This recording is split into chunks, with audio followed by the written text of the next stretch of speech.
Alright guys, welcome to F1 News and congratulations, you've successfully survived the summer break. The Dutch Grand Prix is here this weekend. Can home hero Max Verstappen defeat the McLarens and win in front of the home crowd? But also, who is his teammate going to be next year? One of the big questions around Red Bull is, what are they cooking with their driver lineup next year? And especially a continuity plan for what if Max Verstappen were to leave the team. Rumour has it today they're looking outside of Formula 1 to another top motorsport discipline to potentially sign one of the most promising drivers in world motorsport right now. Is he a teammate to Max next year? Is he a potential replacement in the longer term? Very much intrigued to your thoughts in the comments. Hit the like button if you enjoy. Subscribe if you're new as always. Now, you'd have thought Max would be the face of the Dutch Grand Prix, but apparently it's Lando Norris, which confused me a little bit. But anyway, Max is there on the graphic of the day. Zandvoort is here. Finally, the summer break is over. Couple of interesting things to mention around this Grand Prix this weekend. It might rain. We'll see that in a second. They are also running a step softer with the compounds. So this year we've got C2, C3, C4 rather than last year was C1, C2, C3. So a step softer in the compounds could lean more towards a two-stop, or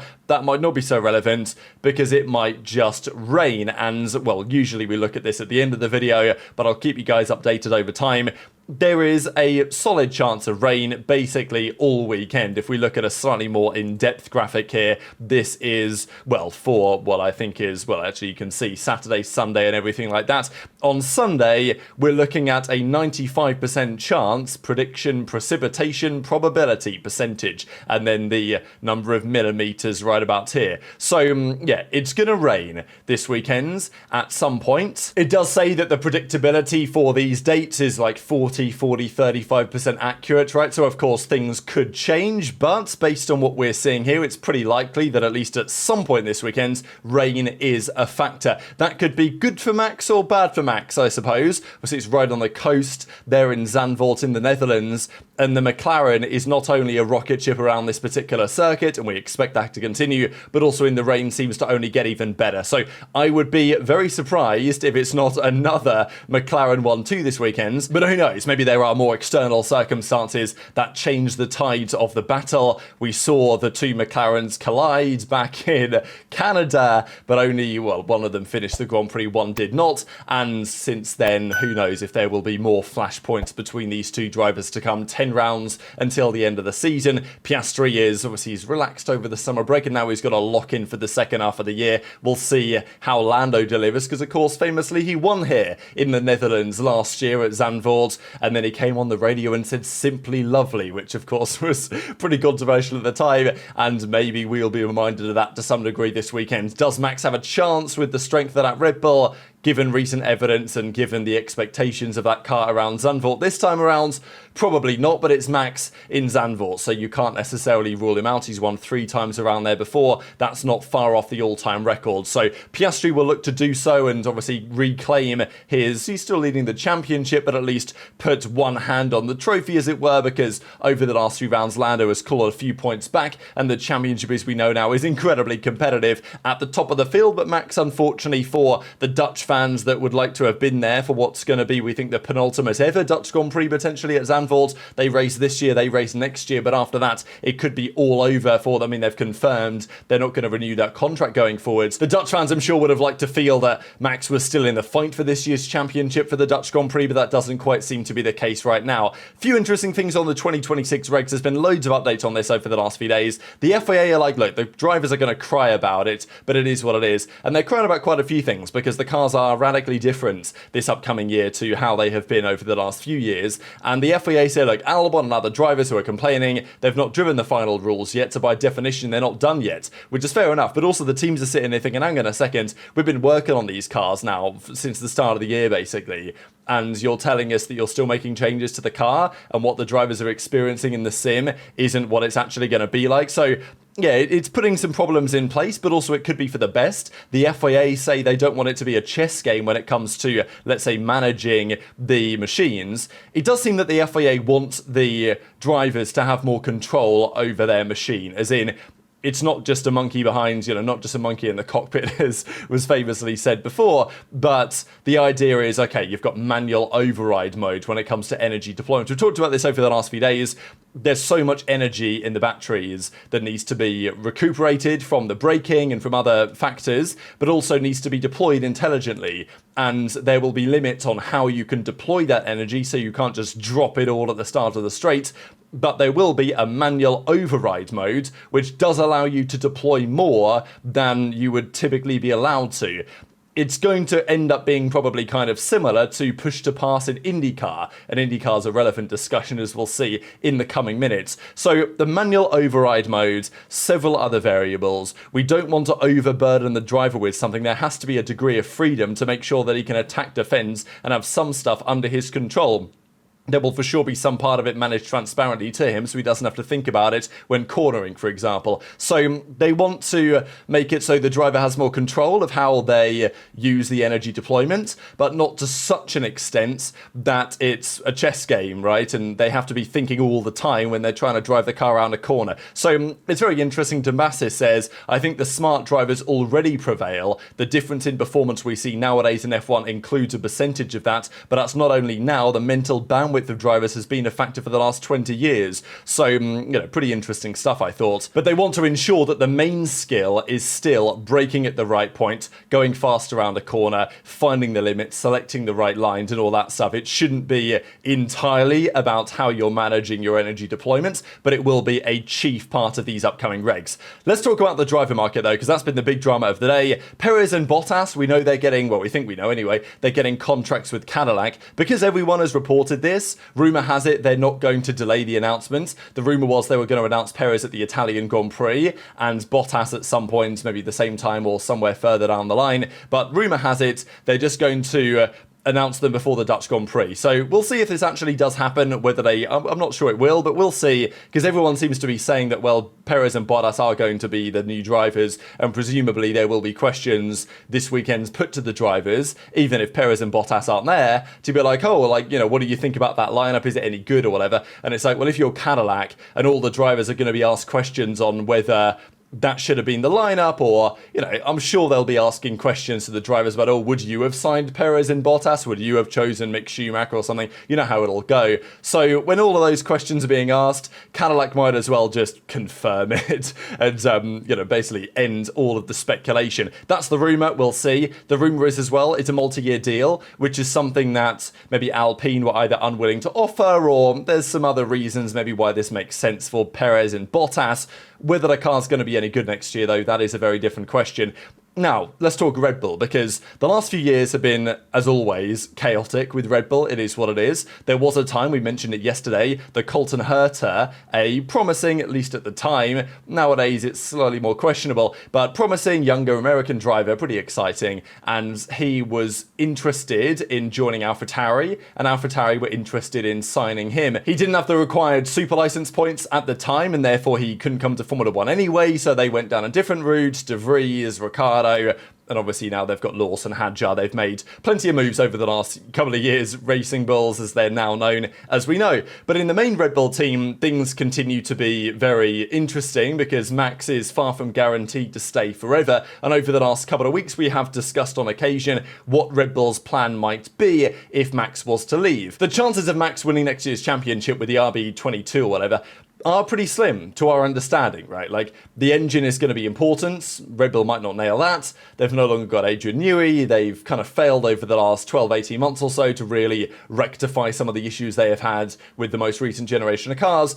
Max isn't leaving because it would be too much of a risk to leave, but we're pretty obvious, it's pretty clear to us that 2027 Max could still be at basically any team.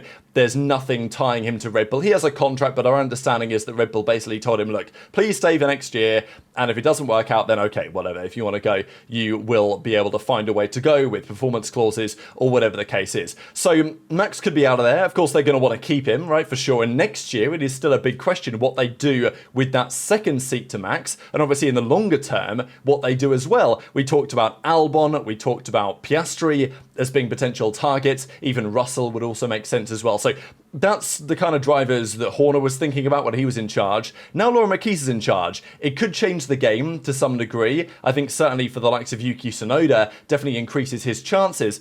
But I think from a Red Bull perspective, who you partner Max with next year is a very interesting question, because you know that next year's cars on some level could be a bit of a reset, right? Like we saw at the start of 2022, for example, 2023, Perez was closer to Max. The cars at that point were designed as they were. They hadn't yet been, let's say, Max, big fan of a very snappy, sharp front ends. Over time, Max kind of got more of his wishes in that regard, and it became increasingly difficult for the other driver to keep anywhere near Max Verstappen. You could argue that in 2026, okay, Max is probably still going to be the best driver on the grid, but the gap between him and an expectation for his teammates might be smaller, just as a nature of the fact that it's the first year of the development, and, you know, Max hasn't been able to maybe shape it in the way that he would like as yet. Obviously, there's always some debate about that, but it's an idea anyway. So maybe next year's Max teammate will have a better chance of at least being in the same hemisphere as Max Verstappen compared to what we've seen at Red Bull over the last few years. And Red Bull even said if they'd listened to Perez more when he started to complain about the car, Max was effectively covering up the problems with pure talent, then they would have realised that they were taking a wrong turn, and eventually that wrong turn started to affect Max quite substantially as well. So Max is going to stay next year. His long-term replacement is a consideration Red Bull have to have, but in the immediate term, who is going to be his teammate? Is it still going to be Yuki Tsunoda? It's a consideration. Our understanding is Lawson isn't getting the drive again. He may at some point. I wouldn't say it's entirely impossible, but AMUS recently said that they don't think Lawson's getting that drive again next season. They want to maybe keep him around. He's been pretty good against Hadjar lately over the last 5-6 Grand Prix, so understandable, but also he's probably not getting that drive back immediately after what happened last year. Hadjar, do you want to promote him straight away? It's a very good question, because we've seen what's happened before. Other drivers promoted too early, and it usually backfires spectacularly for Red Bull, right? So, and there is a lot of talk about whether Hadjar, yeah, he's been impressive, no doubt about it. But if you put him after 1 year against Max, are Red Bull repeating the same mistakes they've done a million times before, not putting somebody more experienced in there? You know, Albon, Gasly, Kvyat, you know, there's plenty of other examples of drivers who got chewed up and spat out very quickly by that situation. So maybe they would be wise to give Hadjar a bit more time in the B team. That, of course, would require maybe Lindblad to either have another year in F2 or, you know, to drop Lawson maybe or something to bring Lindblad in if that's what they wanted to do. And then the question is, okay, do you keep Yuki or do you not? Honda are no longer going to be with Red Bull going forwards. He's no longer got that support. He does have the support you would think of Laurent Marquis, who's worked with him at Racing Bulls and presumably rates him kind of highly. And Tsunoda's prospects have definitely been strengthened. But if Yuki doesn't improve in the coming rounds, it's very hard to argue that he should be maintaining that seat for next season, in which case he will be possibly out of a drive. I don't even know what other drives are possible out there. Maybe Alpine or something. It's difficult to see where Yuki would go. Maybe a swap with Alex Palou in IndyCar. We'll get to that in a second. Now, Yuki can still win the championship. Pretty funny, but it is true. If he wins the Dutch Grand Prix and he wins every other race, and all the other top 6 drivers DNF every race, then he will tie with Piastri and win on countback. So, big weekend for Yuki, big weekends. If he wins, then the championship is technically still alive. But speaking of Alex Palou, here he is, drinking the milk because he won the Indy 500 this year finally, and has been, frankly, building a legacy in the IndyCar championship now for some time. Spanish driver, has done things in IndyCar which really no other driver has ever been able to do. The IndyCar Championship, not, at least in a very long time, the IndyCar Championship is fundamentally a spec series. The engines are different. There's obviously things the teams can change on the car, and there's always some drama about that. But it's not a Constructors' Championship in the same way that Formula 1 is. So for so many years, the championship always went down to the final race, pretty much. Like, it was always decided on the final Grand Prix. And over the last, I think, basically Palou broke that record recently and put the championship to bed way before people had expected, and has been doing things in IndyCar which people didn't really think was possible, I would say, recently. And he actually won the 500 finally as well. So a rumour goes around today that the now 4-time IndyCar champion is being linked to that second Red Bull seat. So for those of you who follow IndyCar, you'll know how good Palou is and how highly he is rated. Now, you could argue, and it would be understandable to say, look, is there, to some degree, a different set of skills required in IndyCar. Loads of street tracks in IndyCar. Of course, they do ovals as well. Not a skill set you necessarily need in Formula 1. But still, very, very well-rounded, talented drivers. We saw Grosjean, for example, who was solid for sure in Formula 1, went to IndyCar and, it was okay, had his ups and his downs. We've seen many other drivers give it a go in the past as well, and not exactly, it's not like F1 drivers go to IndyCar and they dominate, right? That is far from the case. The drivers there are extremely good.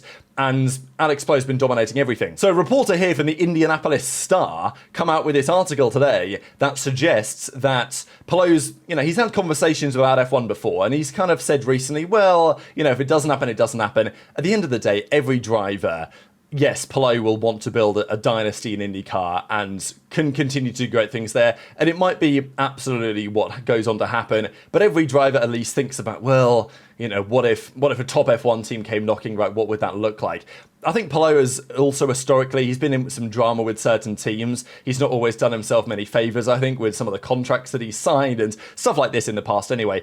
The point is that sources with direct knowledge of the talks confirms to the Indianapolis Star, according to this reporter, that Red Bull has expressed interest in Alex Palou, and that sources, not just source, sources with direct knowledge of talks. So, reports have it that four-time world champ F1 Max Verstappen and four-time IndyCar champion Alex Palou could well be teammates. Now, Palou and the team have kind of denied this, and he's denied having talks, and his manager has denied having talks, and the team has denied having talks, but apparently these talks are ongoing. So take it as you will.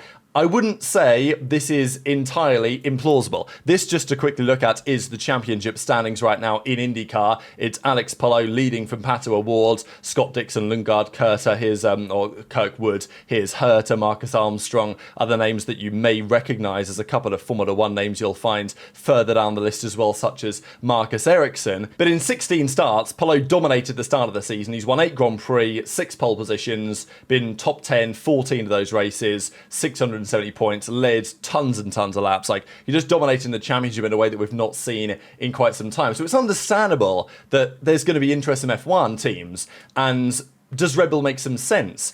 If Max is to leave at some point, Alex Palou, top quality driver, could be a good consideration. But also as a teammate, right? Like, is it reasonable to say, is it too early for Hadjar?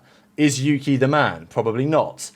Do we want to put Lindblad at Racing Bulls? Probably yes. Is Lawson going to get the drive back at Red Bull? Probably not. Do we need to consider somebody else? Can we get George? No. Can we get Oscar? No. Can we get Alex Albon? No. So, can we get Alex Palou? It's not an impossibility, right? So, reports say they've expressed interest. We'll see if this goes anywhere, but I think this would be really fascinating, certainly with it would be a bit of a powerhouse lineup on paper, and it'd be fascinating to see how Palou would get on against Max. I think that's what I'd be most intrigued by, is just how those two would compete with each other, right? Like, I'd also love to see Max become Palou's teammate in IndyCar and see how that would go, but sometimes you never get the answer to these questions. So if you were in charge of Red Bull, what would you do for next year? You've got Max is going to be in your team. You've got to consider, what do you do with Tsunoda? What do you do with Hadjar, Lawson, Lindblad, and potentially other options on the table like Alex Palou as well? Would Alex Palou want to go? I think that's the other question. If Palou gets the call from McKees and he's like, look, we want you as Max's teammate,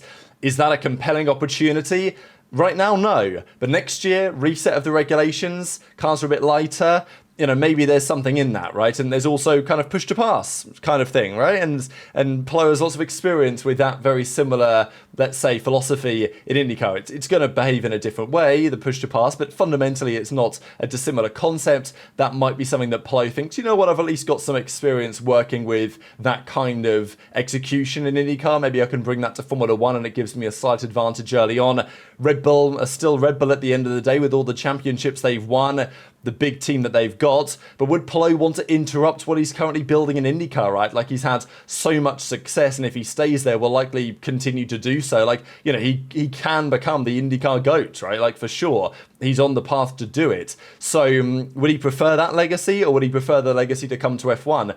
I guess if you come to F1, you could always go back to Indy. They're not going to turn him down. So yeah, intrigued to your thoughts on all that stuff in the comments below. Just one final thing. We mentioned Yuki Tsunoda can still win the championship earlier, and the same is true for Alonso and Stroll. They must come 5th or higher in the Dutch Grand Prix to remain in contention. So just keep an eye on that. If they finish lower than 5th, then the World Championship dreams are over for these two gentlemen. But very much intrigued to your thoughts on all of this stuff in the comments. Hit the like button if you enjoyed. Subscribe if you're new. Take care, and I'll see you next time.